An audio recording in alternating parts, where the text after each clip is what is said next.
എന്താ പറയാനുള്ളത്? ഭദ്ര, കാത്തിരുന്ന കസ്തൂരി മാമ്പഴം കാക്ക കൊത്തിക്കൊണ്ടു പോകുന്ന അവസ്ഥയാ. മനസ്സിലായില്ല. നിങ്ങൾ ഇങ്ങനെ വളച്ചേട്ടാതെ കാര്യം എന്താ വെച്ചാ പറ.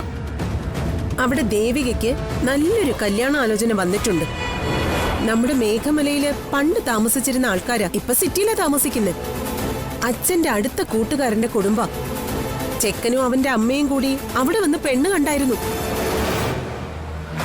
എന്നിട്ട് ചെക്കന്റെ അമ്മ പെണ്ണിന് വളയിട്ട് കൊടുത്തിട്ടാ പോയിരിക്കുന്നത്. അതായത് കല്യാണം ഏതാണ്ട് ഉറച്ച മട്ട. ഇത് പറയാനാണോ നിങ്ങൾ എന്നെ ഇങ്ങോട്ട് വിളിച്ചു വരുത്തിയ? ഈ ആലോചന വന്ന നേരത്തെ നിങ്ങൾ എന്ത് ചെയ്യായിരുന്നു? അവളെ ഏത് വിധനെ എനിക്ക് എന്നെ കെട്ടിച്ചേരാന്ന് എന്നോട് എന്റെ അമ്മയോട് വാക്ക് പറഞ്ഞ ആളല്ലേ നിങ്ങള്? അത് ശരി തന്നെയാ ഭദ്ര. പക്ഷെ ഇങ്ങനൊരു ആലോചന നടക്കുന്ന വിവരം ഞാൻ അറിഞ്ഞിട്ട് പോലുമില്ല. അവര് പെണ്ണ് കാണാൻ വന്നപ്പോഴാ ഞാൻ സംഗതി അറിയുന്നേ. അപ്പൊ അതിനു മുമ്പ് ഒരു വിവരം ഇതിനെ കുറിച്ച് നിങ്ങൾക്ക് ഇല്ലായിരുന്നോ? ഇല്ലാന്ന്. എന്റെ കരിക്കകത്ത് അമ്മയാണോ സത്യം? ഞാൻ എന്തിനാ കള്ളം പറയുന്നേ? പെണ്ണ് കാണാൻ വന്നവര് പെണ്ണ് കണ്ടിട്ട് പോകുന്ന ഞാൻ വിചാരിച്ചേ. പക്ഷെ അവിടെ എന്റെ കണക്കുകൂട്ടലുകൾ തെറ്റിയത്. ഇവരൊക്കെ പഴയ പരിചയക്കാരായിരുന്നില്ലേ? അപ്പൊ പിന്നെ രണ്ടാമതൊന്നും ആലോചിക്കേണ്ട കാര്യം അവർക്കുണ്ടോ? പയ്യനും പെണ്ണും കളിക്കൂട്ടുകാരല്ലേ? ചെക്കന്റെ ആൾക്കാർ ഒന്നും നോക്കിയില്ല. ഒരു വളയെടുത്ത് ദേവികയുടെ കയ്യിൽ ഇട്ടുകൊടുത്ത് വാക്കു ഉറപ്പിച്ചു. ആ സിറ്റുവേഷനിൽ ഞാൻ എന്ത് ചെയ്യാനാ?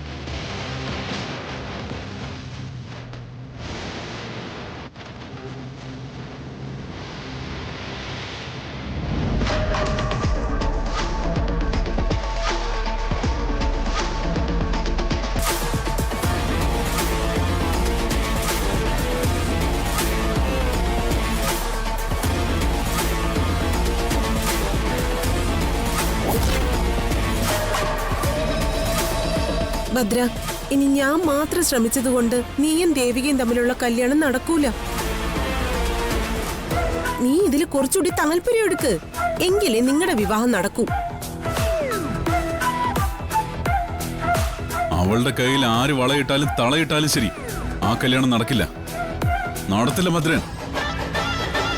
ഈ ഞാനല്ലാതെ മറ്റാരും അവളുടെ കഴുത്തിൽ താലി കെട്ടില്ല.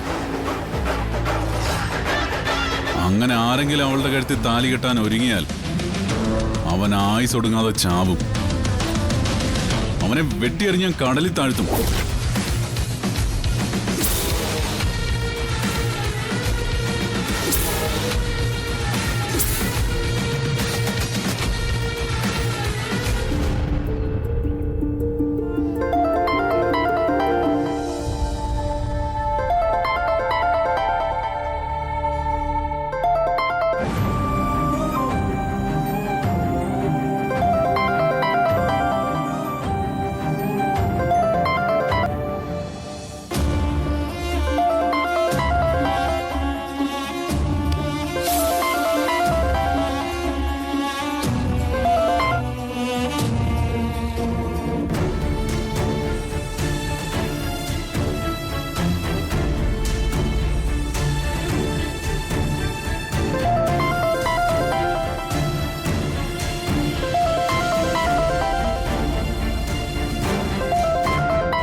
ദേവികെ ഫോൺ ബെല്ലടിക്കുന്നു.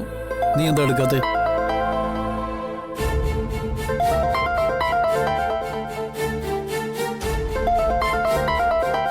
ഇത് ആനന്ദനാണല്ലോ വിളിക്കുന്നത്. നീ അറ്റൻഡ് ചെയ്. ഞാൻ എടുക്കുന്നില്ല മുത്തശ്ശ. ഹലോ. ഹലോ, മുത്തശ്ശനായിരുന്നോ? മുത്തശ്ശ പറഞ്ഞ മോനെ. മുത്തശ്ശ ദേവികയില്ലേ അവിടെ?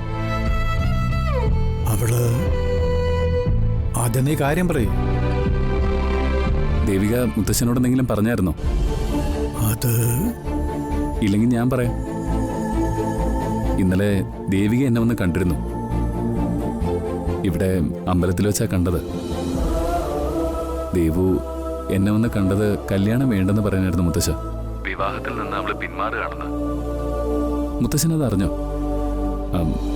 മുത്തശ്ശനും കൂടെ അറിഞ്ഞിട്ടാണോ ദേവിക ഇന്നലെ വന്ന് എന്നെ കണ്ടത്? ദേവിക ആനന്ദനെ വന്ന് കണ്ട് വിവാഹത്തിൽ നിന്ന് പെരുമാറുന്ന കാര്യം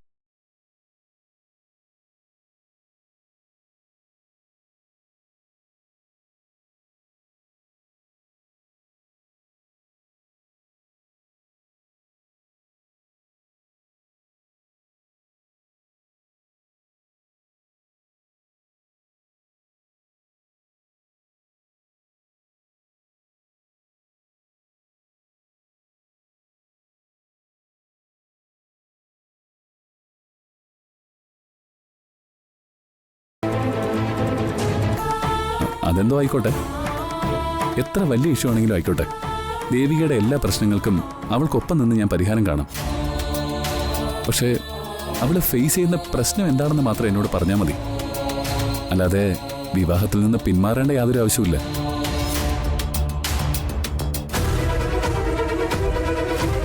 മോനെ ആനന്ദ, നീ ടെൻഷൻ ആവാതിരിക്കേ. എനിക്ക് വലിയ വിഷമമുണ്ട് മുത്തശ്ശ. അതെനിക്ക് മനസ്സിലാവുന്നുണ്ട്. ദേവിക അവളുടെ അനിയത്തിമാരുടെ ജീവിതത്തെക്കുറിച്ച് ഓർത്ത് ആദ്യം പഠിച്ച മോനോട് ഈ കല്യാണം വേണ്ടെന്ന് പറഞ്ഞത്. അവൾക്ക് ഏറ്റവും വലുത് അവളുടെ കൂടപ്പിറപ്പുകളുടെ ജീവിതമാണ്. സാരമില്ല, ഞാൻ അവളെ പറഞ്ഞ് മനസ്സിലാക്കിക്കൊള്ളാം. അതിന് ഇത്തിരി സമയം എനിക്കതാ. സമയം എടുക്കുന്നുണ്ട്, പ്രശ്നമൊന്നുമില്ല. പക്ഷേ കല്യാണം വേണ്ടെന്ന് മാത്രം പറയരുത്. ഞാൻ അത്രയ്ക്ക് പ്രതീക്ഷിച്ചു പോയി. മോൻ നിരാശപ്പെടണ്ട. ഒരു കാര്യം ചെയ്യാം മുത്തശ്ശ, ഞാൻ അമ്മയും കൂട്ടി ദേവിക അവിടെ വന്ന് കാണാം. നമുക്ക് എല്ലാവർക്കും കൂടെ ഒരുമിച്ച് സംസാരിക്കാം. അതായിരിക്കും നല്ലത്. ഞങ്ങൾ എന്തായാലും നാളെ അങ്ങോട്ട് വരാം. ശരി, എന്നാലൊക്കെ നിങ്ങൾ വാ, വന്നിട്ട് സംസാരിക്കാം. മുത്തശ്ശ. ശരി മുത്തശ്ശ.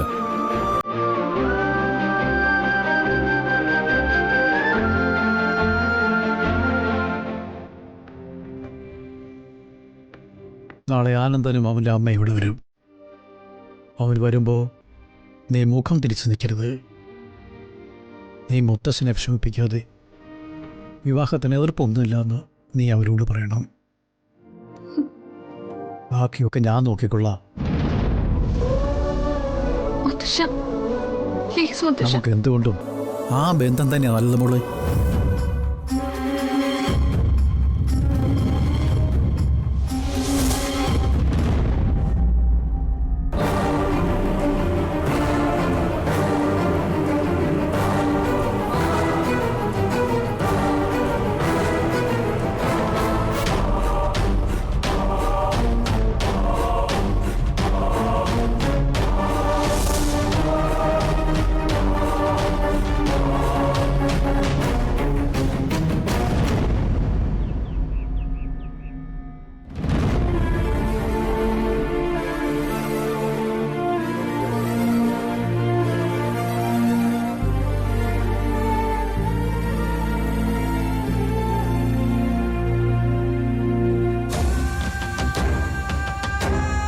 സുലോചന നേരിട്ട് എന്നോട് സംസാരിച്ചിരുന്നെങ്കിലും എന്റെ തീരുമാനത്തിന് മാറ്റം ഉണ്ടാവുമായിരുന്നില്ല. അവളെന്തായാലും ദേവികയെ പറഞ്ഞ് വിവാഹത്തിന് സമ്മതിപ്പിക്കാമെന്ന് പറഞ്ഞല്ലേ പോയിരിക്കുന്നേ. ആദ്യം അത് നടക്കട്ടെ. അവള് ദേവികയെ പറഞ്ഞ് സമ്മതിപ്പിക്കട്ടെ. നമുക്ക് അതുവരെ കാത്തിരിക്കാം. എങ്ങനെയും ഈ 2 വിവാഹങ്ങളും ഒരുമിച്ച് നടത്തണം. അതങ്ങനെ നടന്നേ തീരൂ. ഈ 2 വിവാഹങ്ങൾ ഒരുമിച്ച് നടത്തണമെന്ന് അമ്മയ്ക്ക് എന്താ ഇത്ര നിർബന്ധം? ഗോപിയുടെ ജാതകദോഷം മാറാൻ ഒരു വിവാഹം നടത്തിയാലും മതിയല്ലോ. ഞാൻ നിർബന്ധം പിടിക്കുന്നതിന്റെ ഉദ്ദേശം നിങ്ങൾക്ക് ഇതുവരെ മനസ്സിലായില്ലേ? ഇല്ലമ്മേ. എന്നാ അതിനൊരു കാരണമുണ്ട്. അഭിയും അഞ്ജിതയും തമ്മിലുള്ള വിവാഹം നടന്ന ഗോപികയുടെ ജാതകദോഷം മാറും. അതിന്റെ ഫലമായി ഋഷി സുഖപ്പെടും. അവന്റെ ആയുസിന് പിന്നീട് ഒരാപത്തും ഉണ്ടാവില്ല.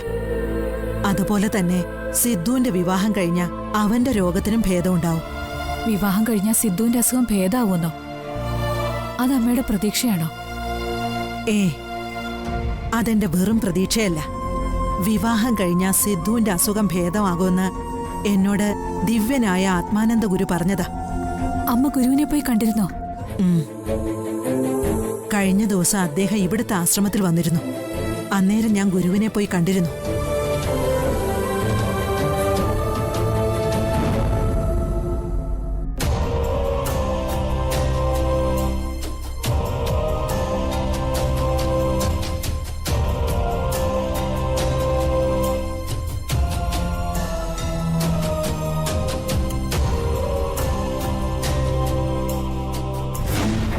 അമ്മയുടെ പേരക്കുട്ടിയുടെ അസുഖം ഭേദമാവണമെങ്കിൽ അയാളുടെ വിവാഹം എത്രയും പെട്ടെന്ന് നടത്തണം. അയാളുടെ ഭാര്യയായി വരുന്ന പെൺകുട്ടിക്ക് മാത്രമേ അയാളെ ഇനി പൂർവ്വസ്ഥിതിയിലേക്ക് എത്തിക്കാൻ സാധിക്കുകയുള്ളൂ. അല്ല സ്വാമി, ഈ അവസ്ഥയില് അവനെ കൊണ്ട് എങ്ങനെ വിവാഹം കഴിപ്പിക്കും? അത് ഓർത്ത് ഒട്ടും വിഷമിക്കണ്ട. പേരക്കുട്ടിയുടെ വധുവാവാൻ അനുയോജ്യയായ ഒരു പെൺകുട്ടിയെ ഇതിനോടകം തന്നെ ദൈവം നിങ്ങളുടെ മുന്നിൽ കൊണ്ട് എത്തിച്ചു കഴിഞ്ഞു. അതായത് ആ പെൺകുട്ടിയെ അമ്മ ഇതിനോടകം പലവട്ടം കണ്ടു കഴിഞ്ഞു എന്ന് സാരം.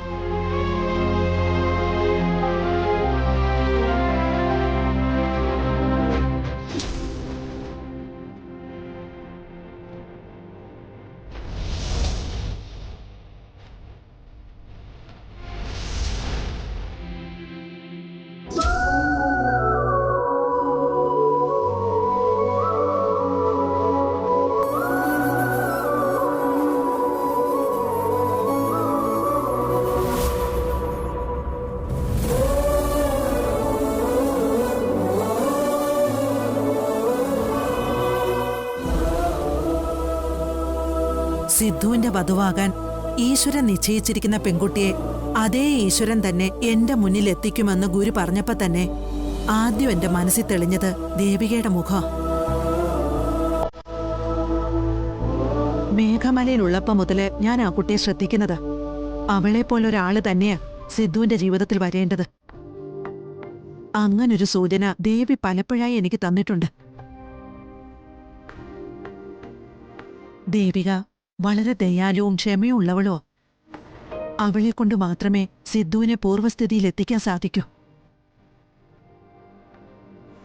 സിദ്ധുമോന്റെ ജീവിതം എനിക്ക് ഏറ്റവും പ്രധാനം. അതിനുവേണ്ടിയാ അഭിഷേകിന്റെ അഞ്ജിതയുടെ വിവാഹം നടത്തുന്നതിനോടൊപ്പം സിദ്ധുവും ദേവികയും തമ്മിലുള്ള വിവാഹവും നടക്കണമെന്ന് ഞാൻ പറയുന്നത്. ഇതൊന്നും ഞങ്ങൾക്ക് അറിയില്ലായിരുന്നല്ലോ അമ്മേ. അമ്മയോട് ഗുരു പറഞ്ഞ വാക്കുകളിൽ ഇപ്പൊ എനിക്കും വിശ്വാസം തോന്നുക. വിവാഹം കഴിഞ്ഞ് സിദ്ധുവിന്റെ അസുഖം ഭേദാവുമെന്ന് ഇപ്പൊ എന്റെ മനസ്സും പറയുന്നു. മാറും മോളെ, ഭഗവാൻ നമ്മളെ കൈവിടില്ല. സിദ്ധുവും ദേവികയും തമ്മിലുള്ള വിവാഹം നടക്കണം. വിവാഹം നടന്നാ ദേവിക അവനെ കാര്യമായിട്ട് നോക്കിക്കോളും. അതിലെനിക്ക് ഒരു സംശയവുമില്ല. മേഘമലയിൽ വെച്ച് അവളെ പരിചയപ്പെടാൻ സാധിച്ചതും ആ കുടുംബവുമായി ബന്ധം ചേരാൻ സാധിച്ചതും ദൈവനിശ്ചയം തന്നെയാ. അല്ല, എനിക്കിപ്പോഴും സംശയം ബാക്കിയാ. എന്ത് സംശയം? ഗുരു സൂചിപ്പിച്ച പ്രകാരമുള്ള പെൺകുട്ടി, സിദ്ധുവിന്റെ വധുവാവാനായി ദൈവം തെരഞ്ഞെടുത്ത പെൺകുട്ടി, അത് ദേവിക തന്നെയാണെന്ന് അമ്മയ്ക്ക് എന്താ ഇത്ര ഉറപ്പ്?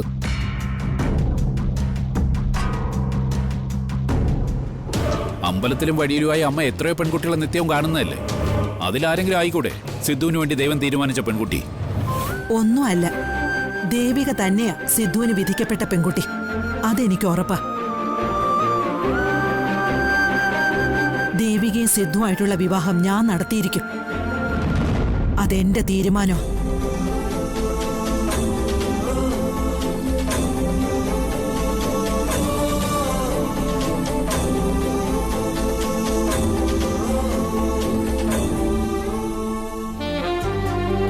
എന്തിനാ അനാവശ്യ സംശയം?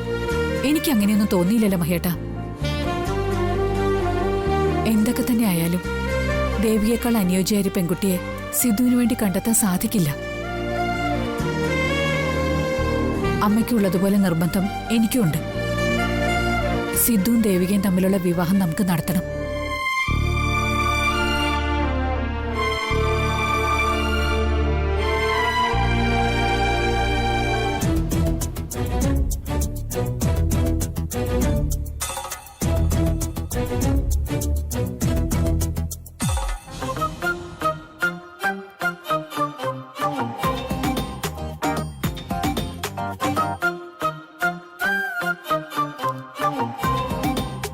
സിദ്ധുവേട്ടാ, ഏട്ടാ, ഏട്ടനൊരു കാര്യം ഞാൻ കേക്കണ്ട്. ഋഷിയെ പോലെ തന്നെ ഏട്ടനൊരു കല്യാണം കഴിക്കാൻ പോവാ. എന്താ? ഏട്ടൻ കല്യാണം കഴിക്കാൻ പോവാന്ന്. ശരിക്കും ശരിക്കും ഞാൻ കല്യാണം കഴിക്കാൻ പോവാണോ?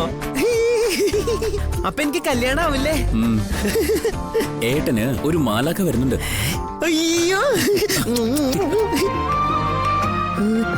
ഞാനിപ്പോ വരെ.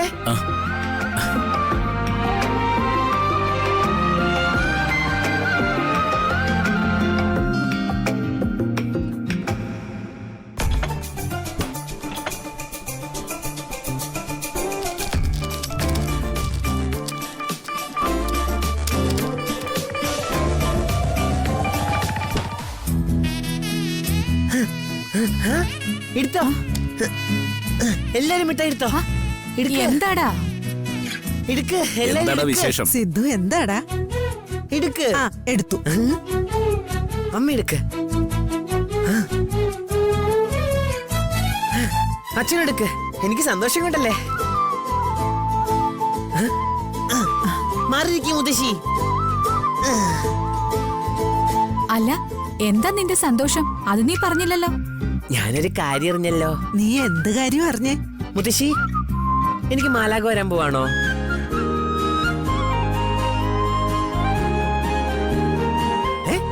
പറ മുത്തശ്ശി, എനിക്ക് മാലാഖ വരാൻ പോവാണോ? അപ്പോഴേക്കും കുട്ടൻ കാര്യം അറിഞ്ഞു. പറ, എനിക്ക് മാലാഖ വരുവോ? മാലാഖയല്ല, മാലാഖയെ പോലൊരാള്. ആ, മാലാഖ പോലൊരാളോ? മാലാഖയെ പോലൊരാള്. അപ്പൊ എന്റെ മാലാഖ അല്ലേ വരണേ? അല്ല മോനെ, വേണ്ട, എനിക്ക് മാലാഖ പോലൊന്നും വേണ്ട.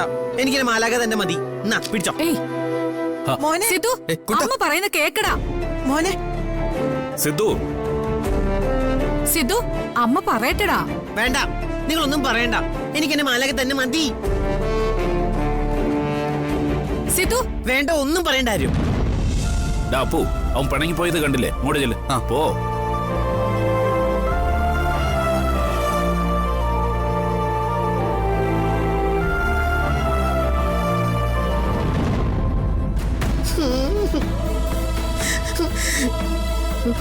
എനിക്ക് മാത്രം ആരുമില്ല. കുട്ട, വേണ്ട, എന്നെ ആരും വിളിക്കണ്ട. ഞാൻ എല്ലാരോടും പിണക്കാം. പോയേ, എന്റെ അടുത്ത് പോയേ. പോ, പോ. കുട്ട കുട്ട കുട്ട, ഞാൻ പറയുന്നു കേക്ക്. എല്ലാരും ചേർന്നെന്നെ പറ്റിക്കുക. മാലാഖ വരും വരും പറഞ്ഞ്. എന്നിട്ട് ഇപ്പൊ പറയാ മാലാഖ പോലത്തെ ഒരു സാധനത്തിനെ കൊണ്ടുതരാന്ന്. എനിക്ക് വേണ്ട, എനിക്ക് മാലാഖ പോലത്തെ ഒരു സാധനത്തിനെ വേണ്ട. എനിക്ക് മാലാഖ മതി കുട്ട, മതി. ശരി ശരി ശരി ശരി, കുട്ടന്റെ മാലാഖയെ തന്നെ കൊണ്ടുവരാൻ കുട്ടന്റെ അമ്മയോടും അച്ഛനോടും ഞാൻ പറയാം. കുട്ടൻ ഇപ്പൊ ഈ പിണക്കം മാറ്റ്. ഇല്ല, ഞാൻ പിണക്കം മാറ്റില്ല. പിണക്കം മാറ്റു കുട്ടാ. ഇങ്ങനെ പിണങ്ങിയിരുന്ന കുട്ടനെ കാണാൻ ഒരു രസം ഉണ്ടാവില്ല. ഒരു രസം വേണ്ട. എനിക്ക് സങ്കടായി. കുട്ടന് ഭയങ്കര സങ്കടായി. ശരി, ഈ സങ്കടം മാറ്റാനേ നമുക്ക് ഒരു ഐസ്ക്രീം കഴിച്ചാലോ? ഐസ്ക്രീമോ? ആ, ഐസ്ക്രീം. കുട്ട എഴുന്നേറ്റ് വാ, നമുക്ക് പുറത്തു പോയി ഒരു ഐസ്ക്രീം കഴിക്കാം. Hi, ice cream. വാ, വാ, വാ. വാ, മാമ. വാ, വാ, വാ.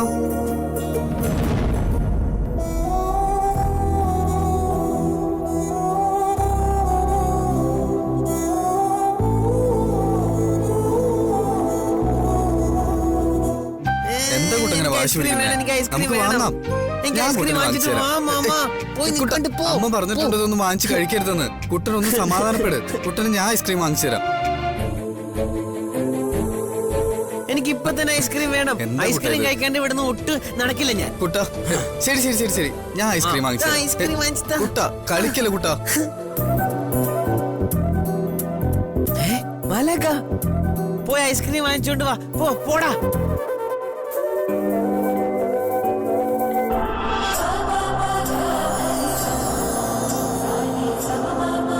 മാലാഖേ,